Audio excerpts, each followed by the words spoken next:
everyone, 6-Speed Dakota here, and today we're doing the next video in the basics series, which is fluids. Now I got a whole bunch of different fluids lined up here off camera. I got washer fluid, transmission fluid, brake fluid, engine oil, gear oil, coolant.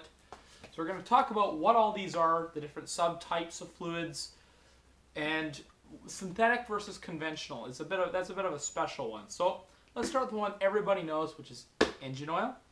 Now, engine oil is the lifeblood of your engine. Without blood, obviously, you can't live. Well, without oil, your engine can't live. Now, people may think, well, isn't that gas because it burns gas? Well, in a sense, yes. But think of the gas as the food that keeps the engine running, whereas oil is the blood that keeps everything working. Well, we change these fluids because they tend to break down over time. The molecules, the little molecules, look like round ball bearings. When the rotating parts move across them, the ball bearings kind of allow the parts to slide on each other without actually contacting each other and creating wear. Now, the reason we change the engine oil so much more frequently is because when you burn gasoline or whatever fuel you use, it creates carbon deposits. Because if you think about it, going back to high school chemistry, you're burning hydrogen and carbon. The hydrogen becomes water when it combines with oxygen. Carbon becomes carbon dioxide. But not everything is so efficient. So it creates actual deposits. The carbon actually deposits itself, and it can move past the piston rings down into the engine oil. That's why your engine oil gets black. That's why we change the engine oil. Now, when we're talking about engine oil, there are two ratings on engine oil that you must be aware of. The one that everybody is the thinks about the most is the weight, which is 5W20 in this case. I got one here that's 5W30. I got another one here. What do these numbers mean? Well, the 5 is the engine oil weight when the oil is cold. It's actually thinner, theoretically. And the 20 is when it's warm. So the molecules actually unwind themselves when they get warm, creating a thicker fluid. So the W, which everybody thinks stands for weight, actually means it's winter. It's used in the winter time. So an oil that isn't winter rated will actually be too thick. When it gets cold out, it almost becomes like molasses. It becomes too thick for the engine to pump efficiently, and will eventually end up with engine failure because it can't lubricate. So the two basically most common oils you'll find today are 5W20 and 5W30. Don't use an oil that's too thin like 5W20 in a 5W30 engine, and don't mix the two, is what I'm saying. Don't substitute at all. You know, you can use 5W30 in a 10W30 engine. That's what one of my bosses told me from years ago, and I've done it myself, and frankly it doesn't really harm anything. But you don't want to use a too thick of an oil in an engine that takes a thin oil, and vice versa. Now the second rating. Now, as you can see on the front here, there's something we call the Starburst logo, which is for gasoline engines. This means that this oil is approved to use in gasoline engines.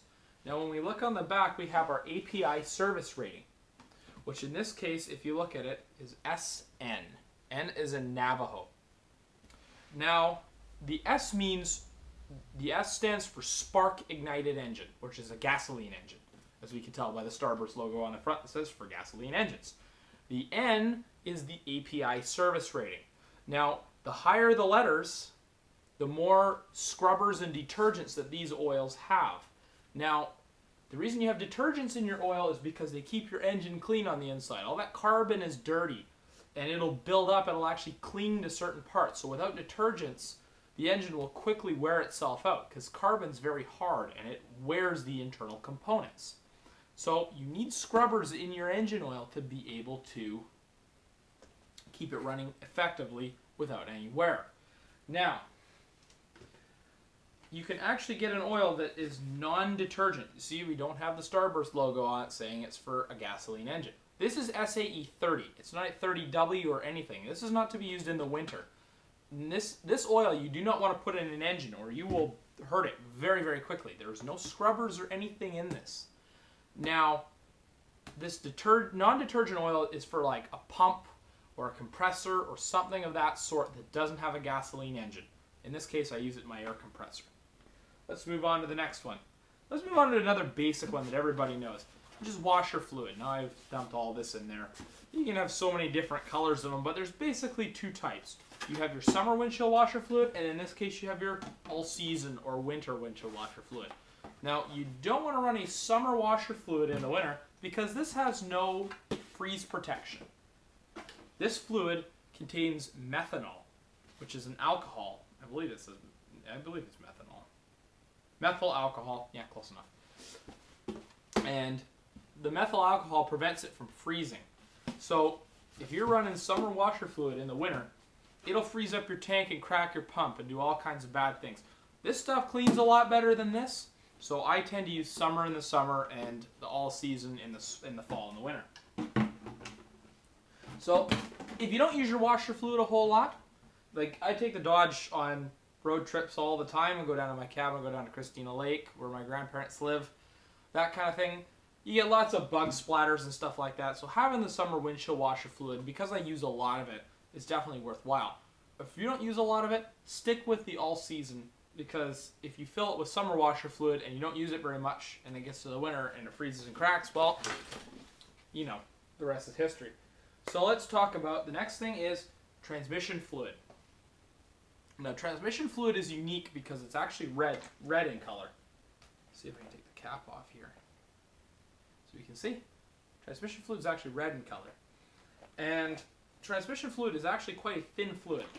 You can hear it's very liquidy in there, unlike the engine oil. Let's see, where's a really thick one? Unlike an engine oil, so you hear it's a lot thicker. Now, the reason we change our transmission fluid every so often in an automatic transmission is because the clutch material and stuff inside the transmission wears and contaminates the fluid. So, when it comes to transmission fluids, there's different styles. There's not different weights like there is in engine oils. You have, basically, for the big three, you have Dexron, which is General Motors, Mercon, which is Ford, and ATF Plus for Chrysler vehicles. In this case, it's ATF Plus 4. This is the latest version. Now, a lot of manual transmissions nowadays actually take automatic transmission fluid, but I'm guessing that if you're watching these videos, let's be honest, a manual transmission is not exactly easy to check the fluid in, so you probably wouldn't be doing that. So you probably don't have to pay too much attention to it. Now, another thing with transmission fluids is you do not want to substitute. Do not put ATF Plus in a GM transmission. Don't put Dexron in a Chrysler transmission. These transmissions are designed, all these fluids contain special additives called friction modifiers to keep the fluid working correctly. To keep the friction modifiers activate the clutches inside the transmission, and using the wrong fluid with the wrong friction modifiers can have disastrous consequences. And let's be honest, automatic transmissions are very expensive to fix. So do not substitute fluids. Use exactly what your vehicle manufacturer recommends.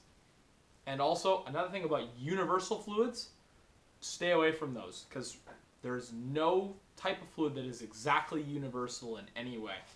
So buy a fluid that is designed for your vehicle. In this case, ATF Plus 4, using a Chrysler. Honda has their own type of transmission fluid as well. Only use Honda transmission fluid in a Honda. Don't substitute, even if it says designed for Honda vehicles. Only go to the dealership. That's another major thing. Alright, now when we talk about something like gear oil, again, same thing with the weights. 75 is the cold weight, 90 is the hot weight, and the W means it's winter rated. Now, this is 75W90. It's a very common weight of oil. Another one is 80W90. Gear oil is typically used in the front and rear the front axle of a 4x4 vehicle and the rear axle of rear-wheel drive vehicles and 4x4 vehicles. The reason that we use that is because the gears, when they mesh, they create like a shearing action. We need a thicker, stronger oil that's designed to stand up to it. Some manual transmissions use gear oil. Don't use the wrong fluid. Don't substitute. Once again, use what the vehicle recommends. Okay, now let's move on to brake fluid. Now, all brake systems since about the 30s have been hydraulic. So if you think about your bike, you got a cable, you squeeze the brake lever, it pulls the brakes together, so on and so forth. with a automotive vehicle, cable brakes don't work so well.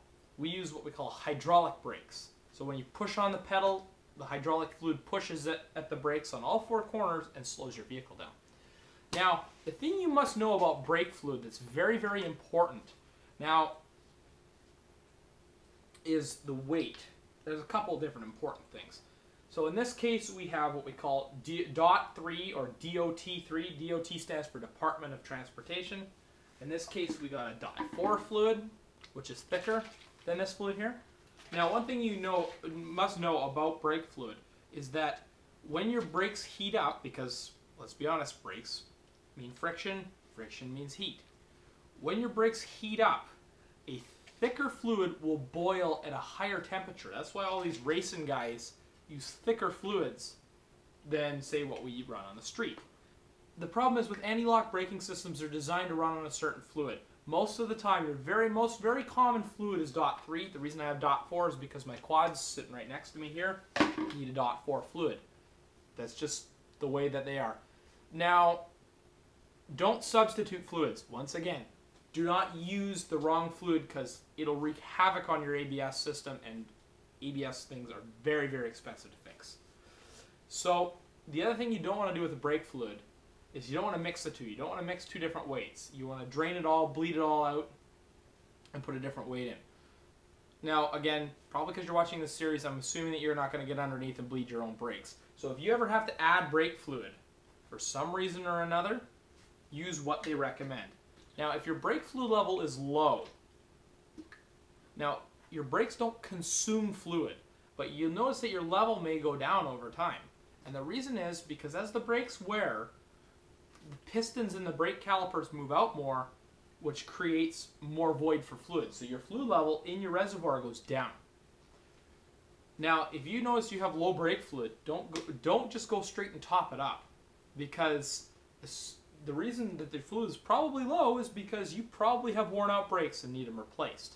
So don't just go run out there and fill it up, because when somebody goes and does the brakes, it's going to overflow everywhere. So filling your brake fluid is not a good solution.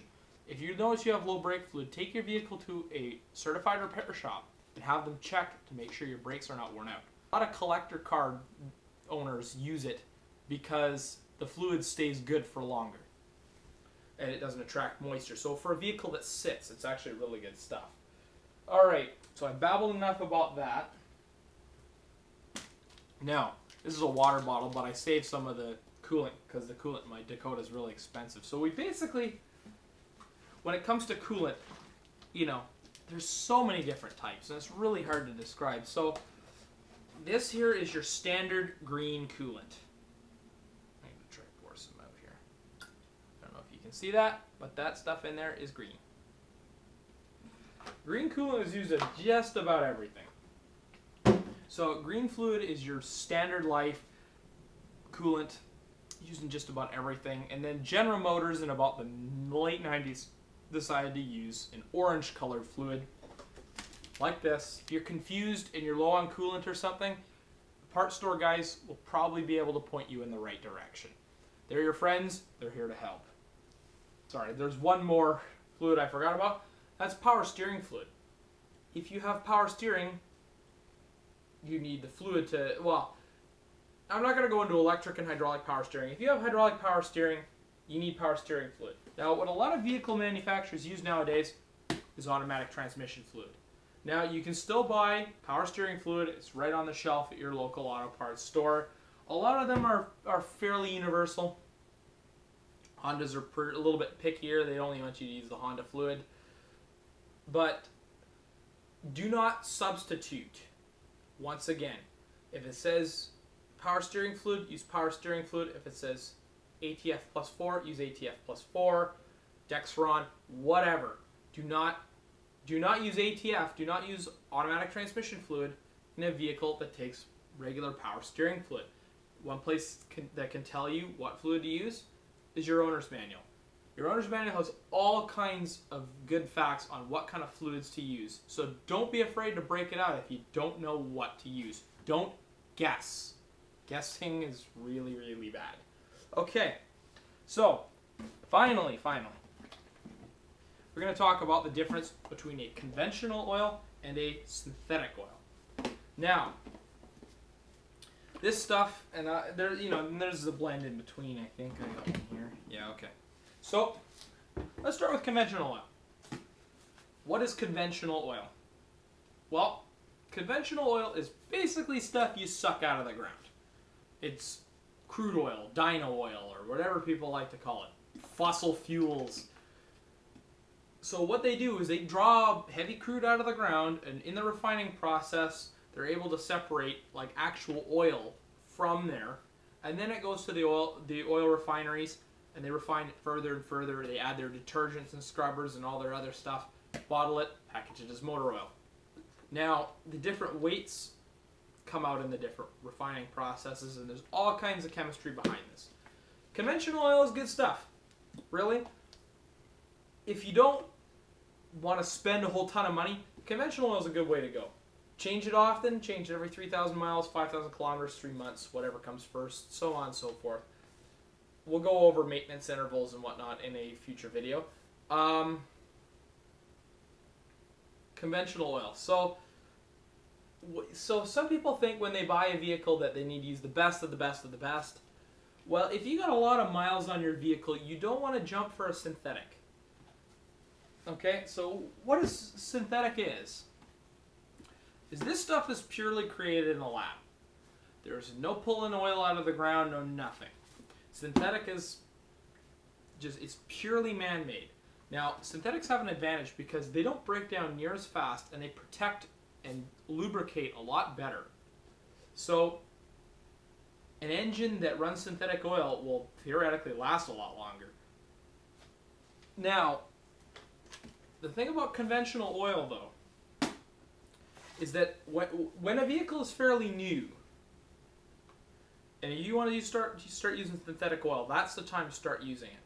When you got a lot of miles on your vehicle, you don't want to switch to synthetic oil. And the reason being is because these two oils act completely differently when it comes to gaskets and seals, piston rings, stuff like that. If you use synthetic oil in a high mileage engine, you may find out that your vehicle will start losing oil. It might start leaking, it might start burning it.